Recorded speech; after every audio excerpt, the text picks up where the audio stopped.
राजनीतिक कार्यकर्ता के रूप में मुझे ही नहीं, पूरे सारण जिला में किसी को नहीं पता होता है कि 5 साल यहाँ पर कौन प्रत्याशी होगा। और मुझे लगता है कि जब नामांकन हो जाएगा तब अगर मुझे प्रत्याशी के बारे में पूछेंगे तो मेरे लिए सहूलियत होगी, क्योंकि ये राजनीतिक पार्टियां नहीं है और पारिवारिक पार्टियों में कोई व्यवस्था ऐसी नहीं है जिसमें हम किसी कैंडिडेट के बारे में कोई चर्चा कर सके, इसलिए मुझे जानकारी नहीं है। सारण सीट से मुझे चैलेंज देने वाला कौन है ये तो मुझे खुद नहीं पता, आखिर प्रत्याशी है कौन। नमस्कार, आप देख रहे न्यूज़ फॉर नेशन और मैं स्वाति पांडे आपके साथ। ये कहना है बीजेपी से मौजूदा सारण से सांसद राजीव प्रताप रूढ़ी का।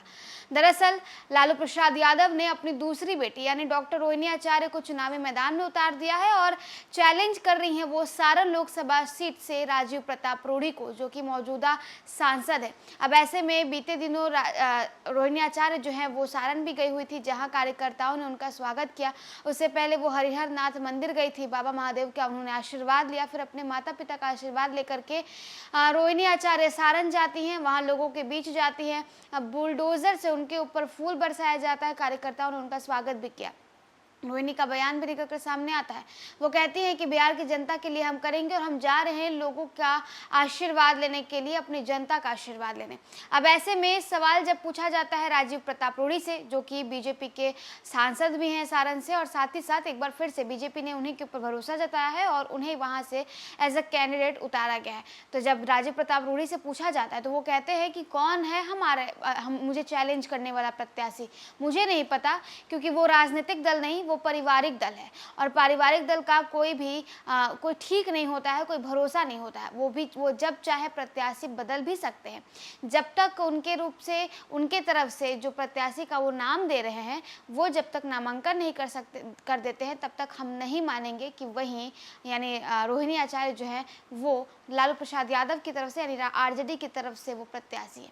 क्या कुछ राजीव प्रताप रूढ़ी का कहना है। सारण पहुंचते किस तरह से उन्होंने देखिए प्रधानमंत्री नरेंद्र मोदी के बारे में बोला है और साथ ही साथ रोहिणी आचार्य के बारे में क्या कुछ होगा हमको कोई जानकारी नहीं है, क्योंकि पिछला चुनाव में जब लालू जी से लड़ा, उसके बाद से लालू जी के प्रतिनिधि से लड़ा, कोई हमें 5 साल तक क्षेत्र में नहीं दिखाई दिया। उसके बाद राबड़ी देवी जी से चुनाव लड़के हम जीते, मुझे 5 साल तक कोई कैंडिडेट नहीं दिखाई दिया जो जनता की सेवा में है। उसके बाद उनके समधी से हमारी लड़ाई हुई, चुनाव के पहले आए, चुनाव के बाद हमारा कोई संवाद उनसे नहीं बना।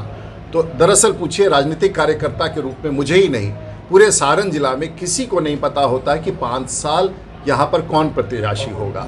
और मुझे लगता है कि जब नामांकन हो जाएगा तब अगर मुझे प्रत्याशी के बारे में पूछेंगे तो मेरे लिए सहूलियत होगी, क्योंकि ये राजनीतिक पार्टियां नहीं है और पारिवारिक पार्टियों में कोई व्यवस्था ऐसी नहीं है जिसमें हम किसी कैंडिडेट के बारे में कोई चर्चा कर सके, इसलिए मुझे जानकारी नहीं है।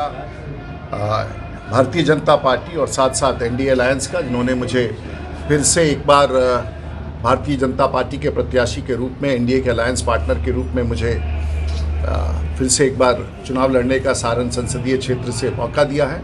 हमारे साथ आज उपस्थित हैं हमारे दाहिनी तरफ हमारे जगन्नाथ ठाकुर जी, जो इस पूरे चुनाव के प्रभारी हैं, प्रदेश के उपाध्यक्ष। हमारे साथ बाईं तरफ हमारे माननीय विधायकगण हैं, पूर्व विधायकगण हैं, माननीय विनय सिंह जी हैं, डॉक्टर CN गुप्ता हैं, दाहिनी तरफ जनक सिंह जी हैं, उस तरफ हमारे जनता दल यूनाइटेड के अध्यक्ष अल्ताफ राजू साहब हैं और हमारे दीपक जी हैं, लोजपा के मंटू जी हैं, विधायक जी, माननीय विधायक अबनौर के विधायक मंटू जी हैं, कुशवाहा जी उसके बाद सांसद रहा, उसके बाद फिर सांसद बना, उसके बाद फिर भारत सरकार का मंत्री बना, उसके बाद राज्यसभा में गया, 2 टर्म राज्यसभा में रहा, फिर लोकसभा में आया, फिर दोबारा लोकसभा में जीत के आया, फिर ये तीसरी बार लगातार प्रयासरत है। तो थोड़ा ग्राफ हम लोग, और मेरे राजनीतिक जीवन का ये 35वां वर्ष है और अब और पिछले कई वर्षों से, लगभग 2 दशक से मैं सेवा की राजनीति कर रहा हूँ। मैं राजनीति के लिए राजनीति नहीं कर रहा हूँ और यही मेरा लक्ष्य है।